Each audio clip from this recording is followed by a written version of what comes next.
Hello everyone, I'm Heather at Amalgamingle, and today I wanted to create a guide on how to reliably farm XP in Octopath Traveler 2.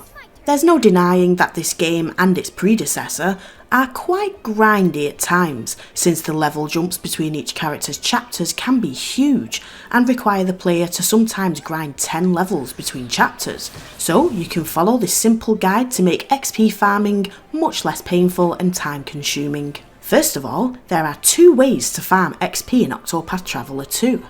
The first is by seeking out Caits, and the second is by defeating Octopuffs. Both monsters have a rare percentage chance of spawning at the onset of battle, and grant a high amount of leaves, XP and JP when defeated.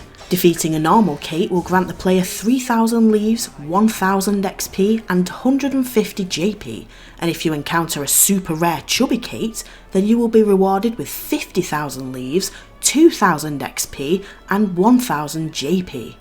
Octopath Travelers are a new monster in Octopath 2 that don't grant as much XP as Caits, but still have considerable rewards. Octopuffs come in a variety of forms that have differing item drops, but the leaves, XP and JP incentives remain the same. Defeating a normal Octopuff grants the player 1500 leaves, 500 XP and 300 JP. King Octopuffs also exist and grant 25,000 leaves, 1000 XP and 1500 JP upon defeat. Caits and Octopuffs can be found all over Solistia, and unlike the first game, there are no specific locations where Caits are more likely to show up. Instead, it's consistent across the board. There will always be a base 2% chance of a Cait appearing in non-story related overworld and dungeon areas, and they do not show up in water. Octopuffs, on the other hand, do have a higher percentage chance of showing up when you are on a boat in water. On land, your chances of encountering an Octopuff is just 1%, but this jumps to 4% in water. Admittedly, the likelihood of encountering Caits and Octopuffs are painfully low, but there are ways to increase the likelihood of encounters and maximise the amount of experience you get when you do. Firstly, there are a few class-specific skills that will be useful here. Make sure you have a hunter in your party and have unlocked and equipped the support skill More Rare Monsters. This skill increases the chances of encountering rarer monsters including Caits and Octopuffs. Ochet is the game's hunter initially, but when you unlock the hunter secondary job by obtaining the hunter license, you can choose another character to be a hunter and have this skill also.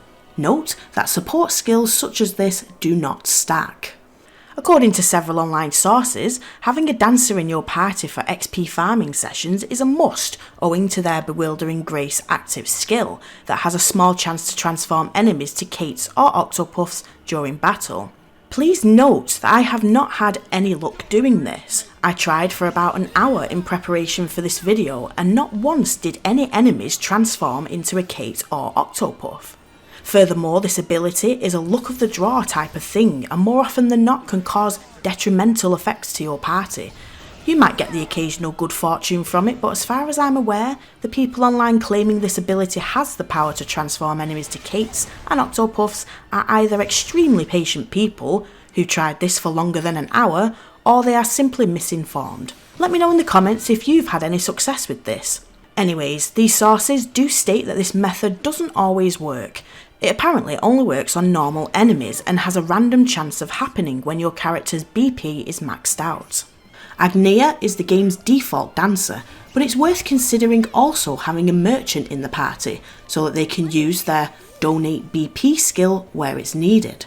Alternatively, you could temporarily give the merchant cowboy Partitio the dancer secondary job so that you can utilise his latent power ability to instantly fill up his BP gauge. Dancers also have an unlockable support skill called Hard Worker, which increases JP gains after battle, and merchants have the Grow on Trees support skill that increases the amount of leaves gained after battles. The Scholar and Thief jobs also come with some useful passive skills that increase XP gained. Scholars have the Extra Experience support skill, and a Thief has the Life in the Shadows support skill, which increases XP and JP gains at night. Finally, you should definitely have someone with the secondary job of Inventor in your party. The Inventor is a new job for the sequel that can be gained by speaking to Actar the Inventor, and it has a special item requirement that needs to be fulfilled before you can unlock new inventions, rather than spending JP to unlock them, making it a pain in the arse. But the Inventor job comes with a very useful support skill that unlocks once you have access to 5 inventions, and that's upgraded accessories. The upgraded accessories support skill makes all equipped accessories 50% more effective. Which is a great segue to talking about 2 accessories that you can find and equip to increase the likelihood of encountering Caits and Octopuffs. The first accessory is Cait Powder, which increases the chances of a Cait showing up in battle and can be gained in 2 ways. The first is to complete the My Beloved Cat Catherine side quest in Clockbank, where a haggard man requests our help to find his cat called Catherine. The cat can be found in the left part of Clockbank's industrial district, and you can guide it back to the quest giver to receive your Cait Powder accessory reward. The second way of getting Cait Powder is to head to the northwestern part of Tropu Hopu and challenge a woman into combat who is guarding the house of Cat Connoisseur. Once you defeat her, you can find Cait Powder inside a chest inside the house she was guarding. The second crucial accessory is an Octopuff Pot, which increases Octopuff encounters when equipped. An Octopuff Pot accessory can be purchased from a fisherman on the left side of the market in Conning Creek in the Harbourlands. And if you use Partitio's path action, it will cost you 19,000 leaves. A second Octopuff Pot accessory becomes available much later in the game, but I would have to reveal a major gameplay spoiler to tell you how to get this one. All I will say is that for those that already know, it's located in a chest in the upper right hand side of Sundering Sea. And now you're ready to start your grinding session, but where should you go in this huge world map?